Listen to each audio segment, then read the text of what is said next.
Takulandirani ku AMTV Malawi kuchimake kwa nkhani zenizeni. Ngati nkhani imeneyo kuno kulibe, dziwani kuti nkhani imeneyo ndi yabodza. Nditona Udf Atupele Muluzi Mtsogoleri wa chipani cha United Democratic Front UDF. Tikufuna timve kuti chipani cha UDF chaenda bwanji kuchokera 2020 pamene chinapanga na participate pa chisankho cha 2019 then the fresh presidential elections. Taenda ulendo wa mtundu wanje kufika na tsiku la lero pamene tikuyamba ukamba za 16 September 2025. Ona Udf Atupele Muluzi. Zikongombili Gloria kuti mwandipatsa mpata kuti ticheze pa program ino komanso kupereka moni kwa omvera onse program ino. Monga mukudziwa kuti kuchokera chisankho cha 2019 2020 nali chisankho chobwereza pamene koti na gamula kuti tivotenso ngatamala. Kuchokera pamenepo ife ngati UDF tinali limodzi ya chipani cha DPP kupita kuchisankho cha 2020. Kuchokera pamenepo ndi pamene munamva zotsatira zace mene chisankho chimene chinaendera. Ife UDF tikuyang'ana kutsogolo tikudziwa kuti kuchokera pamene tinachokera chisankho cha 2020 Malawi akukumana ndi mavuto osiyana-siyana, makamaka mavuto achuma, kusoweka kwa ndalama ndi chakudya. Ponse mene tikupita tikumva zimenezi. Chabwino, mwakambapo kuna kuti Malawi akukumana ndi mavuto osiyana-siyana ndipo kuti kulikonse komwe mukupita mukumva nkhani zofanana ngati zimene zizi. Koma tisanafike panonga kuti Malawi akukumana ndi mavuto ngati amene wandibwezeni kombuyo pang'ono pa 2 ndi pa 3 October 2024 chipani cha UDF chinali ndi convention chinasankha atsogoleri atsopano oti ayendetse chipanichi muzaka zisanu zomwe zikudzazi. Atsogoleri atsopano amene anasankhidwa mu October agwira ntchito bwanji, performance yawo ili motani? Nthawi imene tinapita ku convention October 2 to 3 October. Yes, mchaka chapitachi tinapita kusankha atsogoleri amene tikufuna kuti atsogoleri chipani chathu kupita kutsogolo. Chinthu chimene ine ndikulimbikitsa kwambiri ndikuonetsetsa kuti chipani cha UDF chiyimire Amalawi. Amalawi anasankha wokha atsogoleri, delegates anasankha atsogoleri atsopano kuyambira ku president ngati president bosi na convention opandikisana nawo koma mipando yambiri ndithu anapikisana mpaka anasankha atsogoleri atsopano. Zinthu zabwino kwambiri kuona kuti ambiri ndi achinyamata komanso kuti azimayi zinthu zosangalatsa kwambiri chipani cha UDF. Kuchokera nthawi yomwe chipani chinachita convention atsogoleri anasankhidwa maudindo osiyana-siyana pa ground akhala kugwira ntchito zotani kuyambira pa inu ngati mtsogoleri makhala mugwira ntchito za mtundu wanji. Ndimafunanso ndikumasuleni kuti mukhoza umayankha even muchizungu mukhoza umasuka ndine choncho. What has been happening on the ground atsogoleri osiyana-siyana mupanga chani kuchokera mmene munapita ku convention mpaka pano? Kuyambira mmene nachokera ku convention chinthu chimene taona kumene mafotokozo kwambirira takhala tikulumizana ndi Amalawi. Kuyambira monga mukudziwa chipani cha UDF chindi ma structures madero dziko lonse la Malawi. Takhala kuti tikulumizana ndi Amalawi. Tikamacheza ndi Amalawi tikumva madandaulo awo. Iwo akudandaula kwambiri zinthu ziwiri. Kusowa kwa makobidi kapena kozana naso zinthu zitatu. Kusowa kwa makobidi, kukwera kwa katundu ndi zinthu tsiku komanso kusowa kwa ndalama. Kusowa kwa chakudya. Nde pocheza nawo akhala kuti pempha ngati chipani cha UDF chonde zinthu zisinthe mdziko muno. Pakufunika kuti tisinthe kachitidwe kathu chifukwa kuli mavuto tathandiza Amalawi. Ndiye chifukwa chake tikudziwa kuti mavuto alipo ambiri mdziko muno ngati amaphunziro koma zinthu zimene zikuwakhudza kwambiri Amalawi kusowa kwa ndalama, kukwera kwa katundu tsiku ndi tsiku komanso kusowa kwa chakudya. No food, no money. No money, no food. Ndimene tikumva kuchokera kwa Malawi. Nde iwo afuna kuti zinthu zisinthe mdziko. Pankhani yakulimbikitsa chipani, strengthening the party in the grassroots, mwenda ma stages ati ndi ati. In terms of kuonetsetsa kuti tikulimbikitsa chipani, monga mukudziwa kuti mbuyomu ndinayimika kaye pandale. Monga mukudziwa kuti mai anga amene akudwala cancer anakhala over 1 year, almost 2 years till we came. Monga amene those who have experienced cancer wizoti matenda akulu. Zinali zovuta kwambiri nthawi imeneyi. Komanso akazi angaso mai awonso anali ku India nthawi imwe okulumanga cancer. Atatisiya mai anga, I had to mourn my mother. I was very close to my mother. I had to grieve kapena kuti ndichoka kaye ndale kuti ndipatsidwe mpata ngati munthu kuti munga mukudziwa zikachitika chonchi mavuto ndithu. Koma sizikutanthauza kuti simalumikizana ndi atsogoleri kuchipani kuti tizione kuti chipani chikuyenda bwanji. Komabe ndikuona kuti kuyambira Oktoba chaka chapitachi kufika lero pali ntchito yayikulu imene timayenera kuti tigwire kulimbikitsa chipani, ma grassroots, ma structures. Tifunitsitsa kuti ma structures athu akhale ma structures amphamvu. Komanso njira ina yoti tilumikizane ndi atsogoleri a chipani. Focus yambiri yakhala kuonetsetsa kuti chipani cha UDF chikhale chipani cha mphamvu. Koma chinthu chimodzi limene ndakhala ndikulimbikitsa atsogoleri, tiyeni tikhale tikucheza ndi anthu, tidziwe mavuto awo, chifukwa ntchito ya utsogoleri ndikupeza njira zatsopano, is to find solutions. I've often argued the role of leadership, the role of politics is to find solutions. Komanso kubweretsa maganizo atsopano, to renew ideas. That is why we are in the business of politics. Nthawi yathu ndi 12 minutes past 6 amene mungu joina kumene program yake ndi chisankho 2025. Tikupatsani mpata Malawi kuti mumve nkhani zosiyanasiyana kuchokera kwa atsogoleri azipani zosiyanasiyana komanso ma stakeholders amene akutenga nawo mbali pa zisankho za pa 16 September 2025. Amalawi pamene mukutimva pa 99.2 mukhoza kutimbira foni pa 0997 210344 kapenanso kutumiza mafunso anu kwa Right Honorable Atupele Muluzi, mtsogoleri wa chipani cha UDF. Akambapo za ma steps amene chipani chatenga kuchokera nthawi yomwe chinachita convention mu October 2024. Pabwera funso apa kuchokera kwa Adumisani Nkosi ku Mzuzu. Akuti UDF as a party, it has not conducted any rally in the north since last year in October. But in the past elections, UDF has performed dismally in the north. What is the strategy to correct this anomaly? Question to Atupele Muluzi, Adumisani Nkosi from Mzuzu. Akutero Atupele Adumisani Nkosi kutumiza utengo amene kuchokera ku Mzuzu akunena kuti chipani cha UDF kuchokera October 2024 sichinachititse msonkhano ku chigawo cha kumpoto. Zinakhala bwanji pamenepo? Kuyambira ndina imbika kaye kupuma kaye pandale. Ndinasankhidwa chaka chapitachi mu 2024.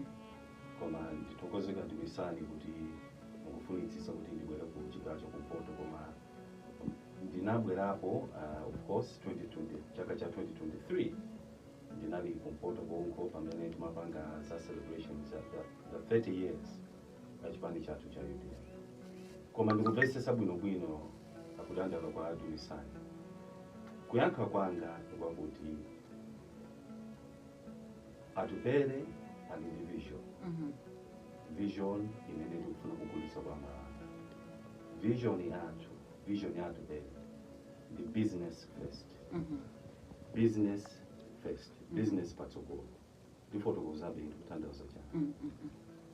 Tikonze chuma chathu, fix our economy. Chifukwa zinthu sizili. nde msaganda ole tumisani ndikhala ndikubwera konko tizacheze nanu tizakambe nanu kuti tipange bwanji kutsogoloko kuti tisinthe dziko lathu la Malawi koma dandaula lanu lamba ndithu. Chabwino, ndione apa pa line alipo ena akuti chaila lamia. Hello? Hello? Hello?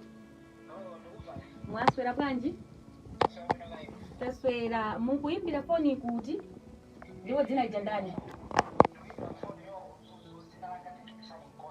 Adumisani nkosi mwatumiza message posa itapo mpano akuyankhani. Paliso mawu ena amene mafuna kuonjezera?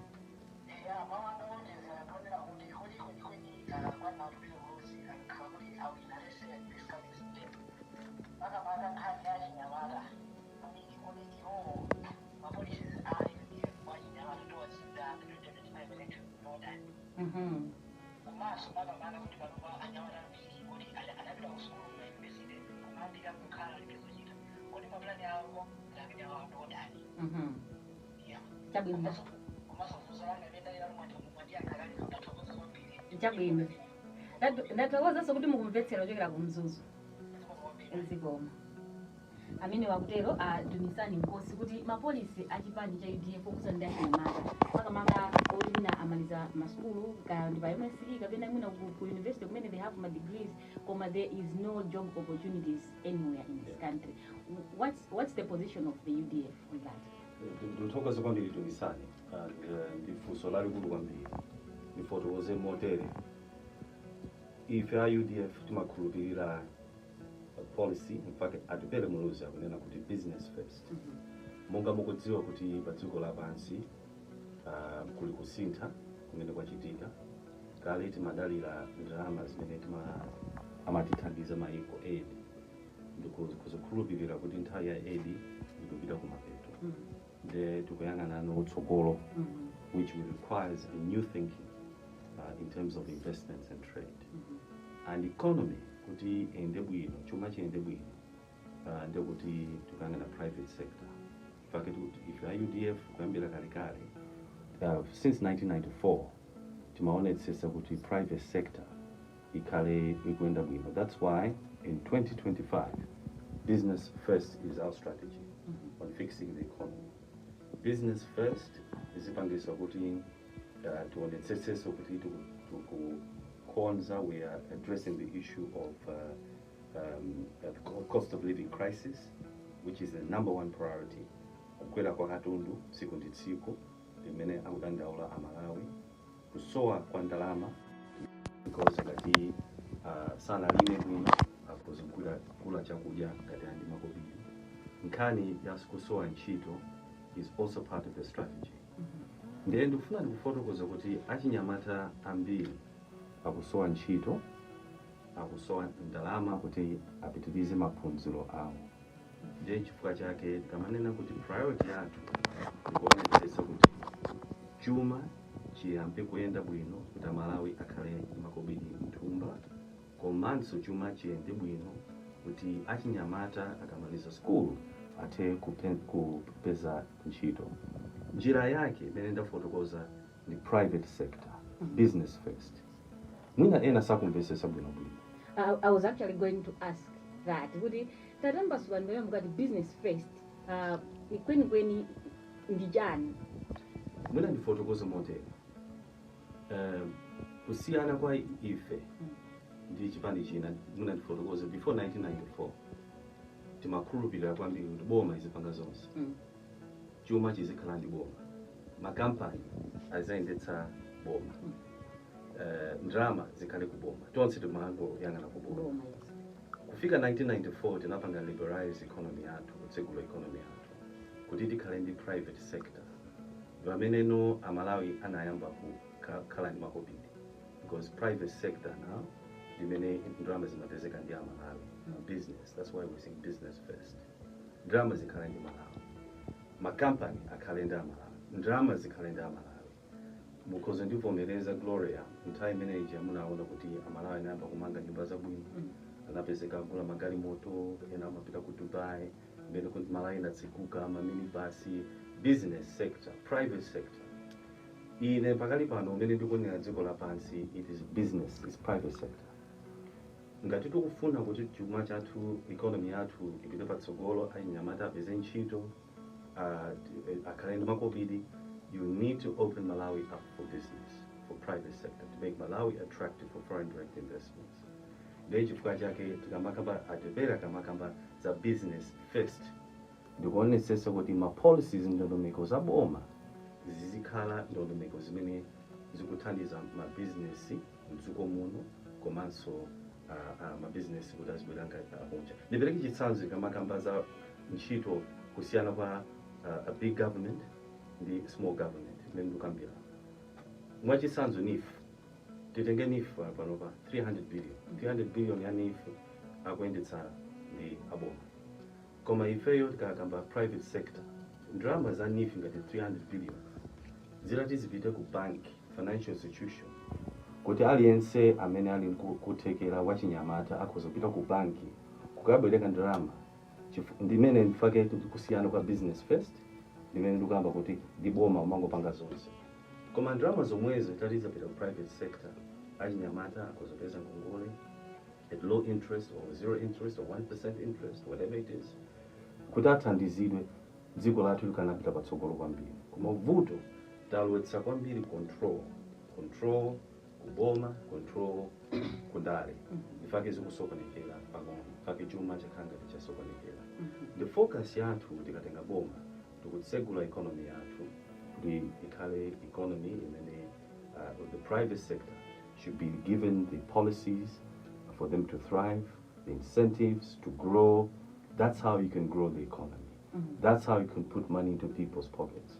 When you're talking about private sector, you're talking about also agriculture. That's how you can ensure food security.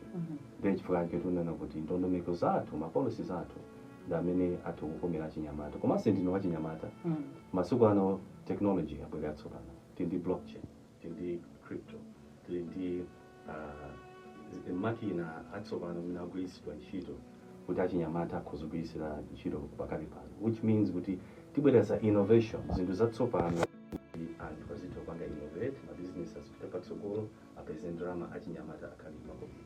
So that is how we will be able to transform our economy and young people to make sure that they are front and center of our business first strategy.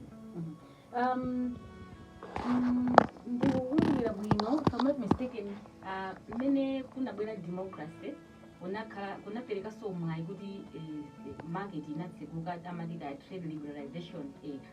Kuchokera nthawi imene ijaya kufika nthawi ino, mukuona kuti pamene pakhoranya ni njira ndi pati kuti tifike mu situation yomwe tili kuti no UDF ikabwere ndi business first. Ndikuona ngati tikabwereranso in terms of governance, tikubwereranso to almost a controlled system. Tinapanga free market nthawi imene 1994 tinatsekula economy yathu. Komando panomba tikubwereranso ma controls amene akupanga squeeze kwambiri private sector. Mukapita pa private sector kulibe ndalama, you're failing to access to finance, palibe ma policies aje, they're not attractive for private sector development.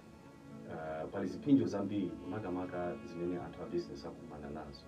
Kuti economy ikwere pa dziko ndi private sector, ndikuti ndi ma business ang'ono, ma business akulu, ndalama zikhale ndi anthu. Koma tukhanga tubwereranso nthawi imene tonse timadalira boma, ndi pamene ndikubona ngati kuti thinking yasokonekera pang'ono. We have to make sure kuti boma ntchito yanje, ma systems a boma agwire ntchito ngati ma systems a boma. Ndipereke chitsanzo, tikamanena ma systems a boma kutanthauza kuti munthu ukafuna driving license usachite kuhonga kuti upeze driving license, usachite kuhonga kuti upeze passport.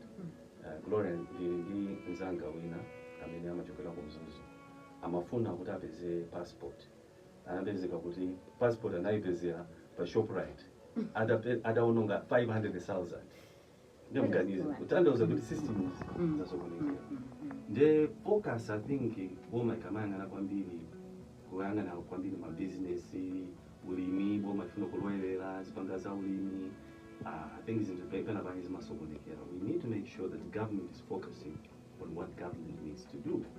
and that is to make sure that the systems are working. That umuntu ufuna passport, usipeza passport njira yoyenera, driving license moyenera. Ngati pafunika mankhwala mzipatala apezeke, misewu imangidwe, maskulu. That is the role of government. Ndiwona ngati kuti kana pache pasokonekera pamwe.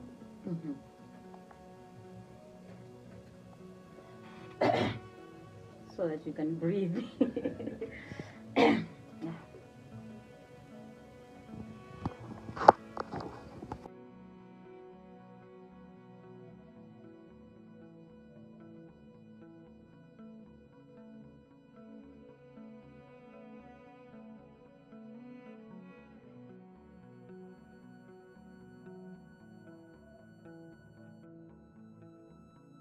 FM Linga FM ndio mwatsegula ndipo ndio mukumvera. Tindi right on Udf Atupele Muluzi Mtsogoleri wa chipani cha United Democratic Front UDF ndipo kama kanzi zosiyana tuzokhudzana ndi komwe chipani cha UDF chikuchokera komanso tikhati kulowa komwe chipani cha UDF chikupita makamaka pokonzekera zisankho zimene za pa 16 September 2025. Ngati muli ndi mafunso mukhoza kutumiza pa 0997 210 344 0997 210 344 komanso mukhoza kutimbira foni muyankha nawo Udf Atupele Muluzi mafunso akuyankhani bwino. Right Udf Muluzi, nkhani yomwe yatchuka kwambiri m'Malawi muno mwina kumfunsa Malawi wina aliyense kuti zinthu background muzona bwanji choyambirira amatchula Katangale yakuoneka kuti ali ngati deep rooted ukamayankhula ndi anthu mmene akumayankhulira monga chitsanzo mapereka cha passport ya Mzambia. Passport inatsika mtengo mina ili pa 50,000 if I'm not mistaken, koma Nzanu walipira 500,000 to access a passport yomwe anayilandira so pa ShopRite. That is an example of corruption. Kuchokera ku chipani cha UDF, with the history that you have, kuti mwakhapo bomamu, then now you are in the opposition, now you want to come into government again. Should you be successful in September 2025? Chipani cha UDF chili ndi njira zotani zoti izathetsere Katangale amene wamangathenje Malawi. Chambirira Katangale ndithu akuononga kwambiri. Chisanga sakumvisisa kuti izikupo ndi Katangale kodi zilumikizana bwanji ndi mmene chuma chathu chikuyendera, mmene akamagona njala kapena osapeza fetereza, kapena osapeza passport, kapena kupezeka kuti misewu yathu ndiyonongeka yambiri madera sikukhonzedwa, kupezeka kuti maiko amene amatithandiza ndrama anyanyala sakufunanso kutithandiza.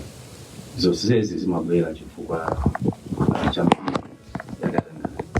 Komanso ndikhulupirira kuti Amalawi ambiri akhudzidwa, they've been affected. Ndimakumana ndi Amalawi ambiri amafotokoza ndithu oya ine ndimafuna kupeza mpata wa driving license nachita kuhonga kapena ndimayenda pa nsewu, zinthu ngati zimene sizikhala bwino kwambiri. Koma chinthu chimodzi chimene Gloria ndikhoza kufotokoza ndi kuti ngati tikufuna tithetse Katangale amene tiziyang'ana mtsogoleri ngati alibe record kapena ali ndi mbiri yosolola kapena kuganizidwa kuti yosolola musaganize kuti akatenga boma nde simuzazimva zimenezo zikhala zopitirira. Leadership is very, very important. Integrity, kukhulupirika ndikofunikira kwambiri pandale. Ine ndakhala mundale over 20 years. Ndikukhulupirira kuti simunamvepo kuti ndasolola ndalama pena pachi. Aliyense amakonda ndalama. Ukozakhala ndi maudindo akulu ndithu. Ukozofuna temptation nditi mabwera. Koma munthu uzikhala kudziwa kuti ntchito ya mtsogoleri ndikuonetsesa kuti ukutumikira anthu mozipereka, ukutumikira dziko lako mozipereka kuti dziko lako lisinthe. So Malawi has to change. Malawi has to change, ndikukhulupirira kuti Malawi ikoza kusintha ndithu. Inde ife zimene tikufuna kukhazikitsa tikatenga boma ndikuonetsesa kuti tikhale tikuunika zinthu zingapo. Choyambirira tiunike ndithu kodi chimene chikupangisa Katangale ndi chani. Tikudziwa kuti systems zathu zambiri zasokonekera, Anti-Corruption Bureau, ma systems athu onika nkhani ya Katangale sakuyenda mene amene akutaziyendera. tiyenera tiwunikenso kachiwiri. We also need to look at abuse that is taking place. Lero mukudziwa kuti pali Malawi si yena kukhala dziko losauka. Koma vuto mene likuchitika, the biggest problem we have is we have leadership that is not geared at pushing and finding solutions. Koma akuthamangira kuboma kuti kuboma kondikasolola njani. So it's becoming almost very attractive to go to government. In other countries, actually, government is a service. You'd rather be in the private sector to make money. So we need to create an environment where people want to remain in the private sector. And as you know, in the private sector. That's why the business first strategy is very, very important. Drama is in the private sector. Also, that's the only way to get money. That is wrong. We have to change that approach.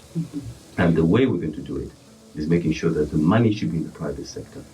Also, tukudziwa kuti pali anthu ambiri amene ali ndi ndalama kunja, zimenezi ndi ndalama za Malawi, ndalama zikudziwika kuti zili kuti. We have to track those resources, and those resources have to be brought back. And we also have to put measures for prevention. Kupewetsa kutsogoloko kuti ena azaganiza kuti kutsogoloko boma likasintha ndekuti azathanso kuba ndalama za boma. That has to stop.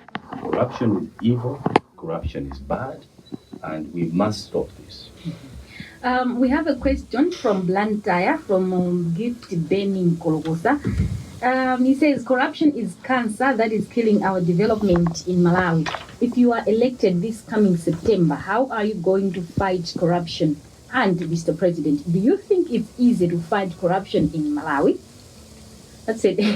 That's a deep question. Do you think it is easy to fight? It's all about leadership. Corruption ikuchitika chifukwa anthu ambiri akuso. They don't have any other opportunity to make money outside of politics, outside of government. That is what is fueling corruption. In actual people call it rent-seeking behavior. Chifukwa, if you have created an environment where drama, you're going to have a very corrupt system. But if you have an environment where there's a thriving private sector, where you can make money in the private sector, even you're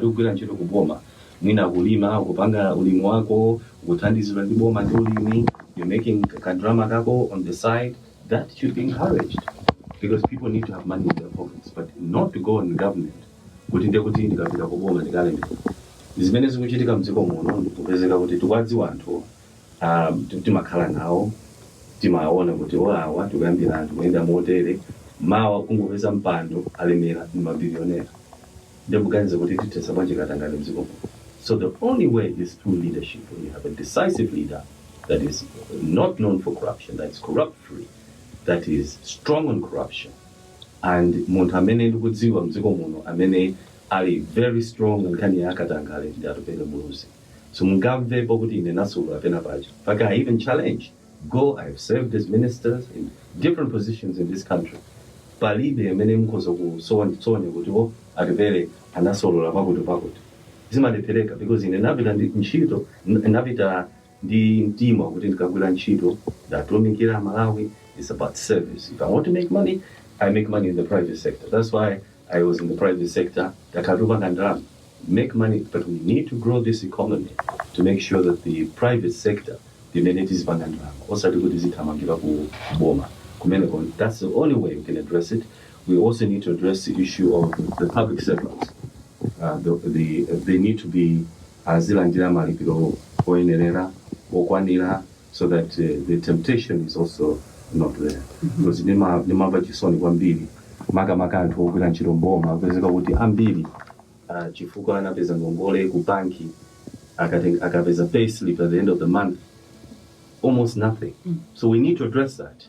That is a big problem. We need to address it, and I believe we can find a formula kuti kutsogoloko zakambirane ndi mabanki mwina kuti akhulukiridwe pa zingongole zawo so that we start afresh. That we have to have a zero tolerance on corruption.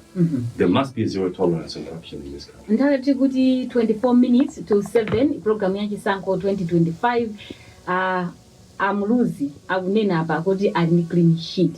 Amalawi amene mukutimva pa 0997210344 mukhozotumiza mayankho anu mukutimvera pa 99.2 Blantyre, Lilongwe, Zuzu ndi maboma ena onse Malawi muno tikumveka pa 99.2. Tipite ku nkhani ya chisankho chomwe chilipo pa 16 September. Panopo tatsala ndi masiku mwina less than 140 chakuti days to chisankho chimene chichi. Chipani cha UDF chupanga zotani kuti chidzigulitse kwa Amalawi kupatula kubwera ngati pano mmene mwabwera chonchi kuti mpereke information ya chipani kwa Amalawi amene akutimvera pa ground kwa Amalawi amene ali pa ground mukutani kulankhula ndi Amalawi njira zosiyana kuti amvetsetse kuti Atupele Muluzi chipani cha UDF kuti chikuimbira chani mmene ndafotokoza kuyambirira Flore. Amalawi akudandaula kukwera kwa katundu tsiku ndi tsiku, the cost of living crisis. Amalawi akudandaula kusowa kwa ndalama. Amalawi akudandaula njala. Ambiri akupezera kuti sakukwanitsa kula zakudya zokwanira pako, sakukwanitsa kulipira katundu, sakukwanitsa kulipira rent. Ndipatse nditsanzo Gloria ndi nzanga wina wake amakhala ku Chinsapo amalandira 100,000 pa mwezi, achoke ku Chinsapo abwere ku town ndi kuti transport pa tsiku one way 2,000 kubwerera 2,000 anasiyaso kukwera moja ni transport amagwenda mabasi maminibus akapita kusolo amboganiza kuti kodi lero ndigula chani apafunika mwina sugar pako kuna akamweti pafunika mafunika ufa pafunika ndiwo pafunika mafuta opikira koma akafika patiwo achito kusankha kuti kodi ndisi ya chani ndilipira nje moyo wa matsubano kana zazo kuti sinzanga ekhaya aliyense akumana ndi moyo wa msubano umene ngofuta moyo wafika 14 nkhani imene yakula kwambiri mdziko muno nkhani imene nde kuphatikizanso tikudziwa kuti paliso mavuto omwe mavuto kuzi nkhani yakatangana bali mavutonso nkhani za umoyo munafotokozaso nkhani mufotokozeso kuti pali vuto ya madzi ambiri mdziko muno so they have not had access to clean water in the past 1 year or so.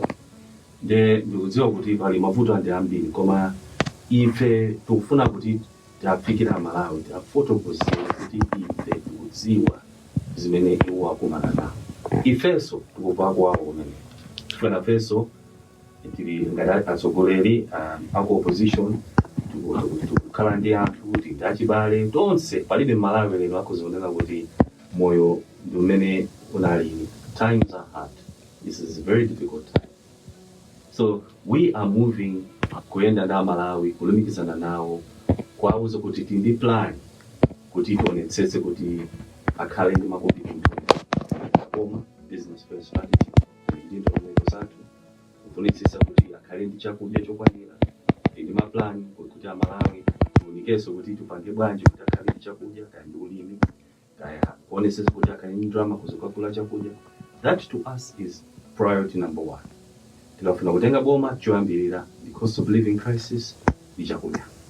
Then tiyang'ano economic growth kuti chuma chatu chipite patsogolo tendiso ndo mleko zatu zimene tukhazikitsa koma kuyankha funso lanu tikulumikizana na Malawi kuti adziwe kuti tili ndi plan kuti tisinthe dziko la Malawi, tili ndi plan kuti tisinthe miyoyo yawo, tili ndi plan kuti tithetse mavuto. Tionenso palaini pakuti pali ndani. Hello. Mwaswera bwanji atsogoleri? Maswera tili naona kwa Atupele Muluzi mu programu ya Chisankho 2025 ndikudziweni ndikomwe mukuchayira lamya madzulani. Ineyo ndi ali chimbali. Ndi kuchayira lamya kuno kucholo. Pati kucholo. Ali chimbali ndi kulimbira kuno kucholo.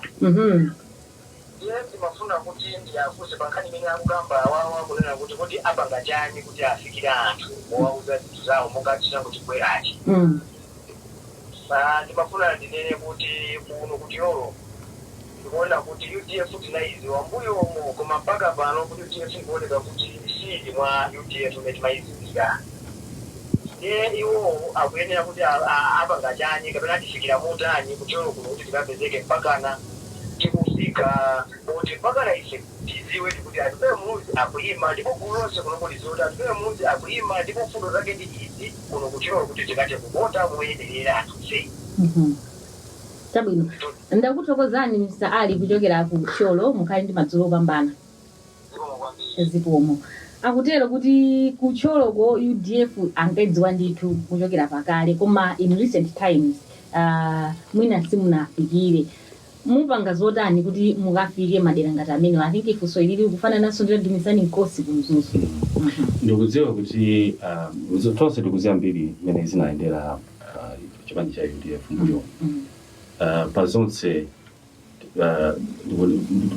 choyambirira ndathokoze bambo ali kuti akuimbira kucholo ifeyo ti oyembekezera kuti tigwira nawo ntchito anthu amene akufuna kugwira nafe ntchito ngati chipani cha UDF. Monga mukudziwa kuti posachedwa apa ndakhala ndikunena kuti kupatula chipani cha UDF kufuna the change we want to bring is when kufuna kusintha mdziko muno the movement imeneyi the movement imene kufuna kuti Malawi aliyense apereke support kuti zinthu zisinthe chifukwa ineyo ngati singangofika malo aliwonse gonna reach every part of the country koma tikupempha Malawi kuti tiyeni tikhale limodzi pa movement imeneyi kuti tisinthe chuma chathu cha dziko lino tiyambe kulankhula kuti zinthu sizili bwino tivomereze kuti zinthu sizili bwino kuti tisintha bwanji tindi plan yathu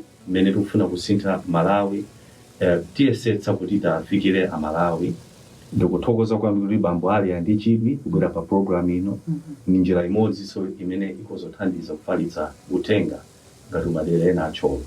Ndikudziwa kuti pali ma supporters ambiri amene akanafunitsitsa kuti chipani cha UDF chikhale ngati chimene chinalilika ale kuti chipezeka pena paliponse tigwira ntchito kuti tionetsetse kuti chipani cha UDF chikhale chipani cha mphamvu kuti yatumikira Malawi koma powatumikira Malawi azikhala kudziwa kuti chipani cha UDF chikuyimira chani. Ife imene ndafotokoza tionetsetse kuti Amalawi akhale makobidi mthumba ngati mmene zinalilikale komanso akhale ndi chakudya pakhomo. Izi ndi zimene tikufunitsitsa kuona njira yake ndi business first strategy. Pamene nthawi yathu kuti 16 minutes to 7 program ya Chisankho 2025 mafunso akubwera benditu ambiri akukamba nkhani yomwe ndikufuna ndikufunseni panopa yokhuzana ndi migwirizano ya zipani. Tikudziwa bwino lomwe kunena kuti kasankhidwe ka mtsogoleri wa dziko lino malinga ndi malamulo amene anasinthira mwachidule timango acha kuti 50+1. Mmene akuluakulu andale akuyankhulira masiku ano ndipovuta kuti chipani chimodzi chipambane mavoti 50+1. Zimene zikutanthauza zokuti pakufunikira ndithu kuti zipani ziwiri zitatu zikhale pamodzi zipange mgwirizano kuti adzayendere limodzi pa chisankho cha pa 16 September. Kumasuka kwa UDF kulowa mgwirizano ndi zipani zina ndipotani. Kwambiri tifotokoze kuti Malawi ayenera kuti asinthe. Malawi must change. And konsimene tikupita tikulankhula ndi Malawi. Misonkhano yanga ngati mukuonera ndikuwapatsa mpata kuti Malawi atilankhule atiuze zimene zili kukhosi kwawo akutiuza bwinobwino kuti zinthu sizili bwino ndalama zavuta ndalama yavuta kwambiri akulephera kukwaniritsa kugula zinthu pa moyo yawo ndikudule ndikaiva ngono. I'll get back to that. Kuma aimba kambiri Okay. ndikufuna ndiabatse mwayi kuti akufunse ndi mafunso. Mwaswera bwanji? Hello, kuno kulinga 99.2 FM ndikudziweni.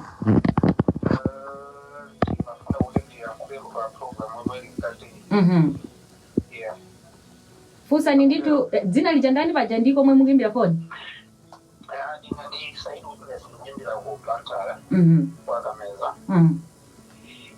Inamada manga kani yanga ndio nakuti president wa mkazi na kuna nakuti magoba mnetu kumana nao chifukwa cha leadership crisis inanikomerezane nao ndizoonadi chifukwa mukalitenga dziko linoli ikuoneka kuti kuyambirira manga maunguna tukumachulusa kuti toho akazatenga kumachi azatanga chani kuti azakunesesa kuti tizakhale ni maunguna woyenderera ndicholinga choteteza ndalama za Malawi. Number 2 kuti iwo azapanga chani kunkhani ya ulimi ndicholinga chona kuti kunoko kumalawi kuzakhale chakudya chokwanira. Ainda kuti ukozani kwakameza kuti munapeza mpata kuti imbira phone zikomo kwambiri madzuwa abwino. Zikomo. Akutero kunena kuti nkhani ya leadership crisis jakugwirizana nanu kwathunthu koma mapulani achipani cha UDF ndiotani ndingo yankhaso telefoni imwina kuti muyankhire pamodzi. Hello. Mwaswera bwanji? Taswera ndikudziweni ine ndi Gloria Masanza inu ndi ndani? Chabwino Blantyre. Oh. Ku malewule kumene ko chipani chanji governor UDF chabwino. A president anu tili nawo mu program tati ya plan.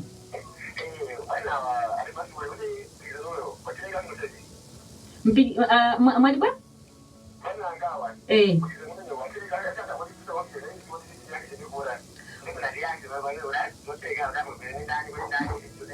Nichabwino. Ndakuthokozani ku malewule ko mutsale bwino. Ziko mkwambiri. Mgwirizano wateka suna teke. Agavana anu kumaleule ango fusiratu direct. Ndeti mubwererako kumene mumayankhula kuja kunena kuti ndizoteka ndikuzivani ziendelee limodzi, then we can proceed. I think for those my direct kama na matalikitsa. Ngani yangwirizano. Choambirira mfuna ndinene kuti zinthu zina kusintha mdziko. Malawi has to change. Zimene amalawi wakufuna kuti zichitike. Izi zikutanthauza kuti ngati tikudziwa kuti palibe chipani pachokha chimene chikuza kupambana pachokha chifukwa cha 50+1 ndio kuti payenera kuti pakhale mgwirizano. Koma mgwirizano umene ukhala mgwirizano umene amalawi asangalale nawo chifukwa amalawi akuyafuna zinthu zisitizwa. Ile demand change. Now, nkhani ya mgwirizano kodi tigwirizana ndi ndani? Timayang'ana kwambiri ineyo ngati president wa UDF kuyang'ana kwambiri the principles. My principles are kodi tikulumikizana, kodi pa nkhani yakatangale tikumvana, kodi nkhani ionetsese kuti amalawi akhale ndi ndalama nthumba tikugwirizana, kodi nkhani ionetsese kuti ndondomeko tigwirisire ntchito kuchepetsa kuti amalawi the cost of living crisis, kodi nkhani ya on food security, kodi tikugwirizana tifanira kuti ibe ineyo president wa number one policy in the business first, or let's say so the private sector.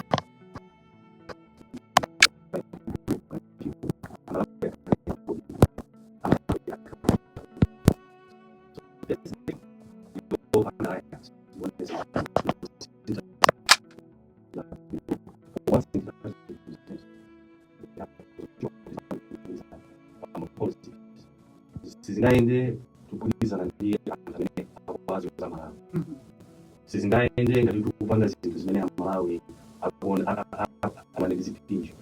Whether it is issue of corruption, ine ndakuza kuti ine madala de ngati tipange mgwirizano tigwirizana kuti mgwirizano umenewo these are the principles amene tigwirizana ntchito kuti tionetsese kuti alizetapo msamala. Mwanva Zomwe Walankhula Mtsogoleri Muluzi with Ibrahim Traore. This is the president.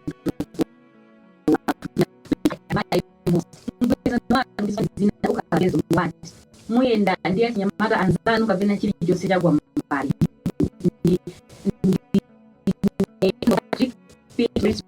South Africa. Ndikulupira kuti mwayankhapo kale kuti mukhoza kuyenda ndi zipani zomwe mukumvana ma policies kuti mukufananira napo. So I will just go to another question. This one has been direct. Zina ngoti mponda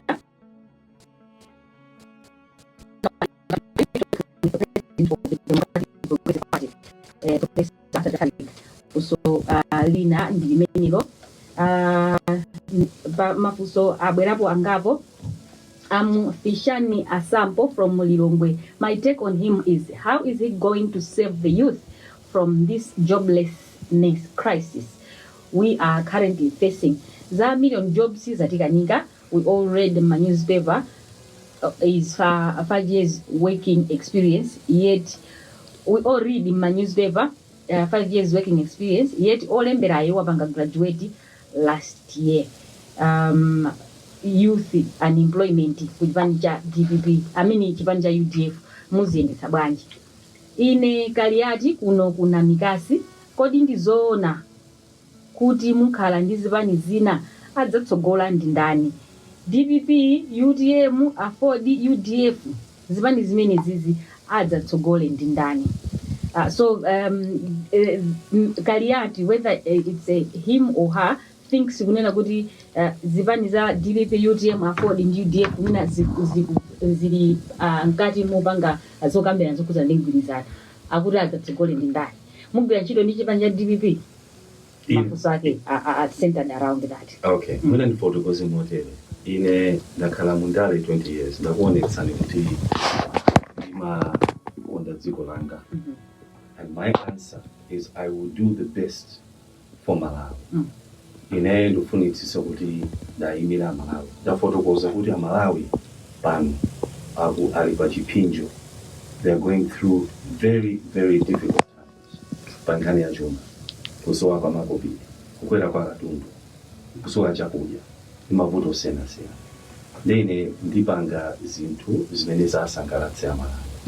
Kwa ine ndikudziwa, so just to add the other issues that were asked, what is the plan? Ine ndikudziwa kuti dziko la Malawi sinokhala dziko losauka. Kuti tikhale number 4 pamayiko osauka tsisi pa dziko lonse lapansi. It is all down to bad leadership. It's all down to choice. And kupezeka kuti tibe chakudya, it is because it's a failure to respond. Kupezeka kuti achinyamata kusowa ntchito, it's also a failure to respond. So vuto managing na dziko lino, it's man-made. And funa ndinene kuti ndikudziwa that it is possible to transform this economy. Kubelesa maganizo atsopano kachididwe katsopano. Generation yanga is a digital age, very different generation. Hello. Hello. Ndikudziweni pano Walimbe FM program ya Chisango 2025. Mwadba? Mbali yakuti ya Lilongwe. Chabwino ndiyankwe na Solomon. Akumva ona Udf Atupele Muluzi.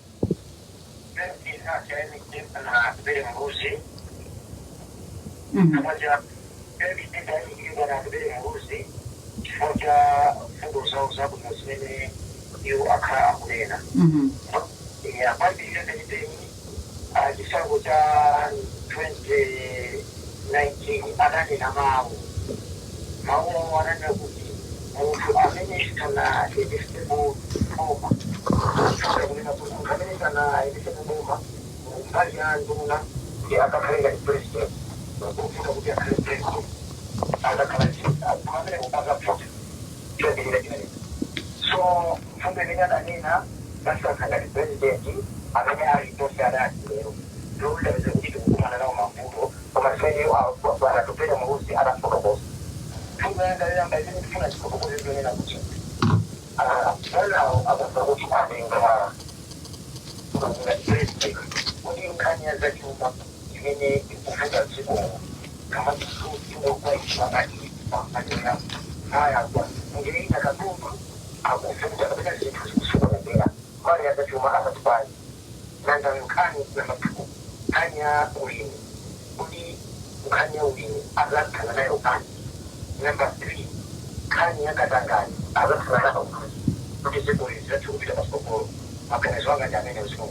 Na kutokozani kungwenya kuti munapeza mpata kuti chaira lamya madzulani zikomo kwambiri.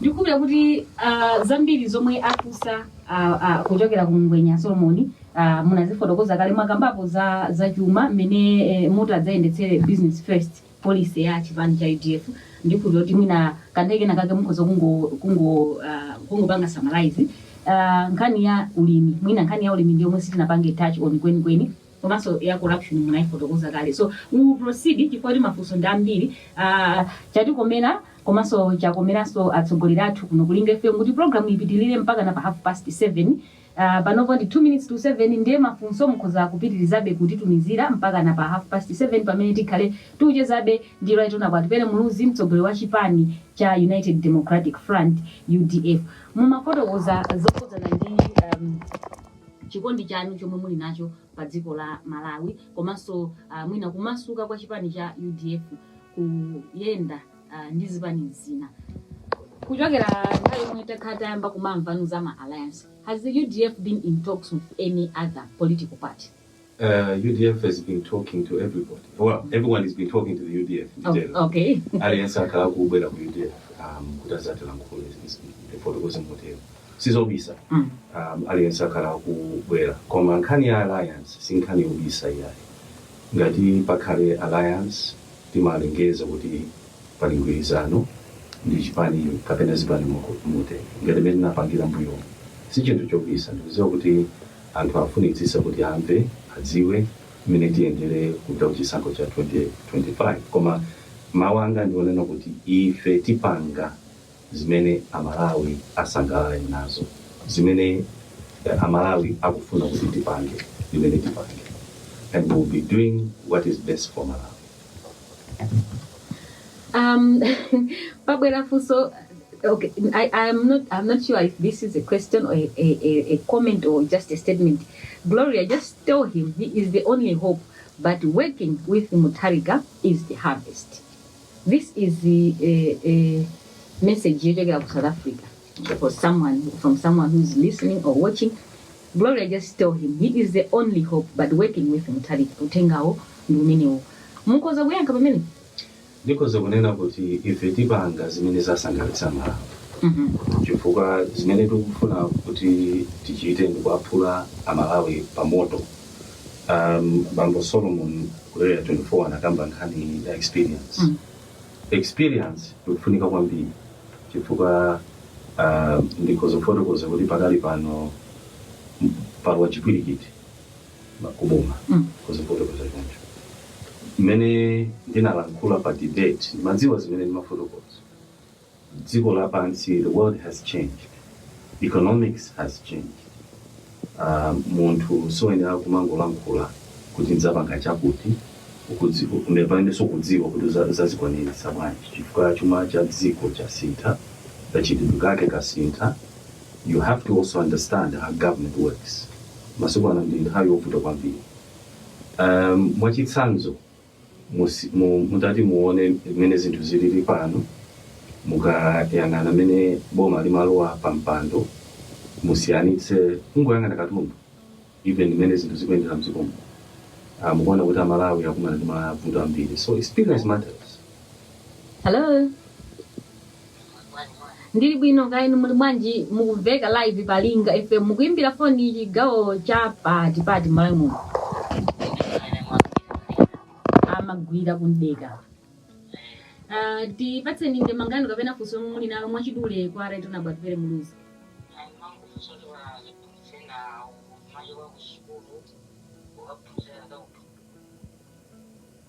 Hello. Because network yavuta kumene kukundeka tipitirize pali mafunso in Albert Brighton, please, Mr. President, you have to be leading the alliance. The man is leading. Zimatiwawa kwambiri tikakhala kumbuyo after alliance. I'm from Mangochi. That's Albert Brighton. Akuti my name is, I think Bashir anatumiza kale funso lao. Funso lao yamba ndiloti, why was ACB inviting you some 4 weeks ago and you called it intimidation? Did you go to the ACB? Chulani zili because many munachita kudera lanu lija ngati MP komanso nduna kwa nthawi ya itali. Amenewa sana ayike dzina lawo. Tionenso funso lina. Anthu ndi akuimba mafoni kwambiri, komanso mafunso nde akubwera ambiri. Fishani Asampo from Lilongwe. I think funso iliso ndinawerenga kale zokhuzana ndi joblessness ya achinyamata. So tipitirize kaye tibwereranso ku funso limene anafunsa kuti munayitanidwa ku ACB, komabe tipitirize mu mafotokoza nkhani makamaka ya zokambirana ndi zipani zina kuti they are coming to the UDF and then we can proceed. Yeah, I think inabwera ku mapeto kunena kuti mundale mathawi kumana alliance ngwilizano simulisa alliance kuti nditendera kuti sango cha 2025. Posachita pompano panatuluka statement yokuti UDF imakambirana ndi yayamba zokambirana ndi chipani cha Alliance for Democracy Afford ndi chipani china, I've just forgotten kuti ndi chipani chipi. Where are we with those talks? No, atsogoleri timagumana nthawi zonse. Of course menda proposal kuti anthu akuyang'ana zipani zambiri zikuyang'ana ku UDF kuti zikambirane ndi chipani cha UDF, koma menda proposal poyambirira kuti pokambirana nkhani imene imakula kwambiri ndi Malawi. Ine ndikamakamba ndikukamba za Malawi kuti tithesa bwanji vuto limene Amalawi akumana nalo: kusowa kwa ndalama, kukwera kwa katundu, kusowa kwa chakudya, maderaso ambiri kudandaula nkhani ya madzi, mankhwala mzipatala. So tikamakambirana tukambirana nkhani yokhudza Malawi. Tuone kuti palaini pali ndani. Hello. Mwaswera bwanji atsogoleri? Mini wa ndikupa kuti network ya wafutirapo, koma pali mafunso angapo amene abwera kuchokera pa WhatsApp namba yako South Africa. Gloria, I'm watching every time when Atupele is live. I pay attention. He is a democratic man who loves his country, but don't make any mistake by working with the, he has mentioned the name. This is not a party. My name is Monda Masi. Keep blessed, Gloria, and right on about Atupele Muluzi. Tatokoza kwambiri kuti mwatidalitsa. Awawanda amene ananena kuti on about Atupele Muluzi, you are the hope for Malawi. Ali ku South Africa akuti mukamapanga ma programu mukakhala live iwa makhala ndi chidwi choonera ma program anu. Ndikupa kuti nthawi yolembetsa zisankho mwina anabwera kudzalembetsa kuti pa 16 September adzakhalapo ku Malawi kuno kuti adzapone voti. Hello. This mwina yativutirapo. Mine is a concern. Honorable Atupele Muluzi has an opportunity right there to explain to Malawians what he will do once voted into power. Unfortunately, he is not coming forward with those facts there. All he says is ndondomeko zoti anthu akhale ndi chuma chakudya kuthetsa katangale etc. Ineyo, the missing link from all this engagement is the how part of it. That is where he is losing it. Otherwise, I also have to join people calling for alliance and let there be a robust discussion. Let him not out himself in the lead. Besides, leadership is all about putting the interests of the people first. Thank you very much. Sana lembe kuti dzina lao ndani komanso kuti akulembera kuti what is missing is the how part. Kuti zapanga izizi tikufuna ti achinyamata tapange tiatendize motere nkhani ya chuma tidzayikonze motere koma how mudzapanga bwanji zingati zimenezozo akuti that's where his concern is. Okay. And I hope kuti muri pasampata kuti ndipotokose. We have time 7 minutes past 7 tifika mpaka 7:30. Very good. Tifika anthu mwina atipane bwino kusiyana kwa ife kusiyana kwa Atupele ndimene akulamula pano is kuti ifeyo timakhulupirira private sector, business first, kuti dziko lipite patsogolo ndikuonetsetsa kuti ma business azikhala akupita patsogolo, anthu akhale ndalama. You have the policies that allow for private sector. Osati boma. The difference now is that everything is government. That's why you found that for 30 years, before 1994, China government, my company, government, everything was government. You had very little space for private sector. The difference is where you are listening to business. We don't have business access to Ngongole. NIF, for example, Ngongole manager, Tizate Ngandrama as a NIF, Tika financial institution, Kuti Yabatse, Ajinyamata, and her business, Ngongole and Drama, is managed at low interest rate. That's number one. Number two, you open up the economy to ensure we are creating an environment for private sector growth. Kani reduce the cost of living. The problem many abwera kuti tukukumana ndikukwera kwa katundu siku ndi tsiku ndi foreign exchange. Tena kukonza nkhani ya foreign exchange. Foreign exchange yathu ndimene ndikupangisa kuti black market tikulipira almost 3,600 to the dollar, official rate 1,800. Black market ingosintha faki kupanga katundu ambira machokera kunja. Your only way to address foreign exchange crisis is to bring dollars into your system. The deficit at 3.2 billion. Njira yake ubeleza madollars tukuzoti aid kupita panopa maiko sakupeleka so drama as aid. It's only the private sector now that can bring money into your company. Then there can be now big business already, whether it's critical minerals, and that can be mining companies, big companies to do exploration, and to bring dollars into your economy. The mining is going to be the big driver, and agriculture for economic growth. This is where the jobs will come from. But you have to commercialize agriculture. It cannot be government doing agriculture. It's commercial agriculture. Let me also take you through the steps. Foreign exchange, we are also going to, for the first 2 years, we will not be allowed to purchase government vehicles from outside. We have a foreign exchange crisis. That is draining our forex. The foreign exchange is very cheap for the productive sector. Forex, also going to generate foreign exchange. So that is also going to stabilize the economy, but also provide foreign exchange, which will also address the problems that you're talking about, the cost of living crisis. Kukultaniza and Osaoka, if etima kurubia kwa mbili kuti vuto mziko mwankani ya ulimi is where the farmer mulimi akagulisa akamalima chakudya kaya akalima. When they go to the market to sell, kapena kafunugulisa katundu wao ama kulidwa ntengo otsika kwa mbili. Kabela ntawi yanjala ama bila nukagula chakudya ntengo odula. Ndrambe yomweyo umenetu kulisila nchito ya AIP. Mulima billion, almost 45% of the budget through AIP. Tile na ndrama zapadela is a percentage of that funds utitizikula ulinuantu at a high price. That will encourage the farmer to grow more. We are also going to use the same resources to move part of it, if it is AIP, but most of it we're going to go through to commercial agriculture. Kutalimi azilima kwambiri kutata maka ma district mwatu tukudziwa kuti tengali mphamvu. Chifukwa kalima bwino amene yaja ndikuti azitaso kukhala ndi chakudya ku district kuja, azitaso kulemba ntchito anthu kumene kuja. We have to invest in commercial agriculture. Tupayeneranso kuti tionesese kuti alimatu tukuwagula ulimi wawo mtengo wabwino kugulisira ndalama zomwezo zimene tikuononga nkhani ya AIP.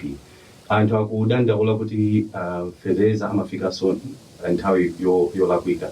Malo kuti afike mu September akubwera mu March. Zinthu ngati zimenezi zikubwera sa inefficiencies. Let me just state just two other issues. open economic access, Mendagamba, one is to bring some dollars into the economy, remove the barriers of trade, especially in tourism. No visas, desire summer visas on arrival, so that tourism, with landing fees,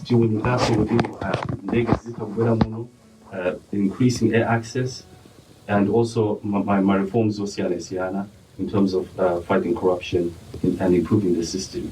Nkani ya growth, how are we going to grow the economy? Because the first year, ikala priority number one, when it's the cost of living crisis, making sure that people should have more money, and also making sure that people have food. We are going to do something which is going to be a game changer. In Africa today, globally, one needs to have experience with the changing economic environment. We from aid to trade and investments. In the past, my economy, the Gulf nations, my economy,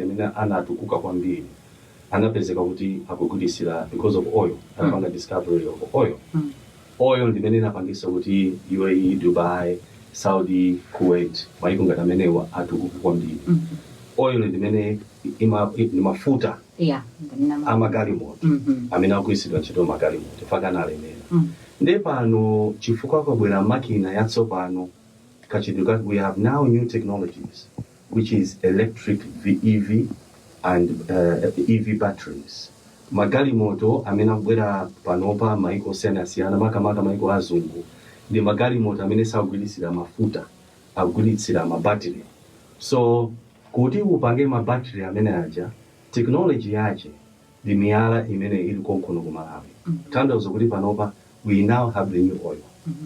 So it requires a leadership that understands that critical minerals are now the new oil. To attract investments in Malawi to be able to have the critical minerals, for example, rutile, the niobium, the rare earth minerals. There's also potential for lithium. Izi ziko za kutandiza kuberetsa ndrama mwachangu mu economy yatu maka mbali ya exploration. Ndikufoto kwa saizi because muna munadabo kuti 2 weeks ago ndimakumana ndi company akulu global companies in critical minerals. Amene akufuna kuberetsa US dollars into Malawi. Koma kupemba kuti tikhale ndi ma policies athu amene apangide that to be attractive, taxation yathu ikhale attractive, and Malawi needs to be business friendly. The future is investments, both in agriculture, in commercial agriculture, big farmers who to invest in agriculture, and investments in mining exploration. This is US dollars, in Shito, it stabilizes our economy, and also for growth, which also allows you to grow your tourism sector. So there is a strategy behind this. We have a very well thought through strategy. Ndikukhulupirira kuti Raymond Kawai kulilongwe za how part abanye mwangitsa bwino kuti I'm the one who asked the Honorable Atupele Muluzi to explain the how part of the issues he is articulating. I'm happy that he's ably done that. Let him seize such opportunities to articulate his facts. Wishing him good luck. Raymond Kawai kulilongwe. Mwaswera bwanji Agaliati paja kuna mikasi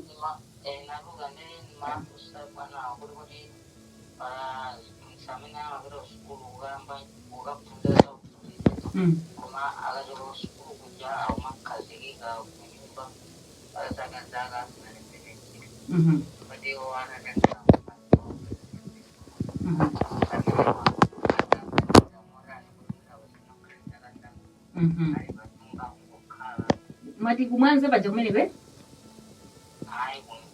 kundeka blanda chabunda kutozani Agaliati nkhani iyi mwina mpaka na panopo idakalipo pali magohoti angapo mwina uposa 10 ngati si 13 azifunsa amene anapanga graduate koma sana lembedwe benchito ndi boma nkhani zingati zimezi ku chipani cha UDF namba mwaziunikirapo. While we are there ndingoonanso mafunso angapo amene abwera kuchokera ku WhatsApp namba yathu. Amalawi safuna zambiri, just good leadership who put people first. Amenewa ndi Brighton. Hello, I'm listening live from Durban, South Africa. Keep it up, Atupele, doing good job and love Malawi for a better future. Our hope is in you and don't lose hope. You will be next president. We are behind you. Hello. Mwaswera bwanji Mtsogoleri? Ntaswera ndikudziwe ndiko mwe muti. Okay. Chabwino chabwino Bashir. Ndaona simamisi jana tafusani. Fusani nditu.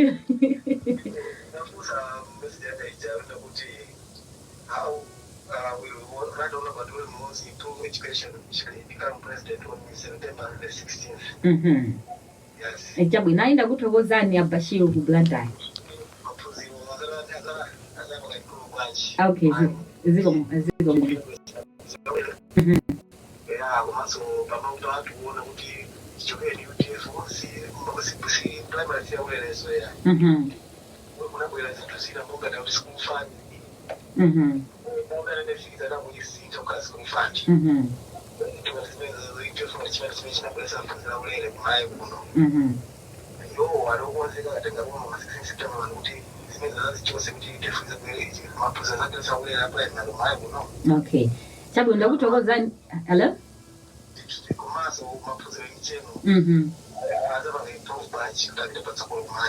Chabwino ziko mkwambira Bashir. Nkhani ndi ya maphunziro ndikuti ajafusa za teacher unemployment komanso Bashir akufusa za maphunziro a primary amene chipani cha UDF chinabweretsa mu zaka za 1999 bweretsa maphunziro a ulere a primary school. Zili ngati munthu kakhala ndi idea, the original person amene ndi idea akachikazikitsa anthu ena amene abwera mbuyo ankati muna sawa chimvetsetsa kuti idea iyi inali mutani nde Bashir aona kuti azitsogolera amene abwera mbuyo mu kayendesedwe kawo ka free primary education mwina sikanafanane kwenikweni ndi mmene UDF inafunira. Kodi UDF idati yalowa mboma yabwereranso mboma idzapanga bwanji kuti the original concept ya free primary education idzakhala mmene UDF inkafunira mbuyo? Ndikudziwa kuti UDF inabweretsa free primary school education komanso ndikudziwa kuti manifesto athu ya 2019 tinayikaso free secondary education koma ndifotokoze modele tikamayang'ana mmene chuma chathu chikuyendera sibwino kungonena kuti tizapanga chakuti ndi Amalawi zakhumudwe kuona kuti sizikuchitika chifukwa economy yathu sili bwino. The economy has collapsed. Zinthu zasokondekera, chuma chasokondekera. The first thing is to kukonza chuma chathu immediately. The economy has to be fixed. Njira yokonza economy. Osayiwala kupanga subscribe ku channel ya AMTV Malawi.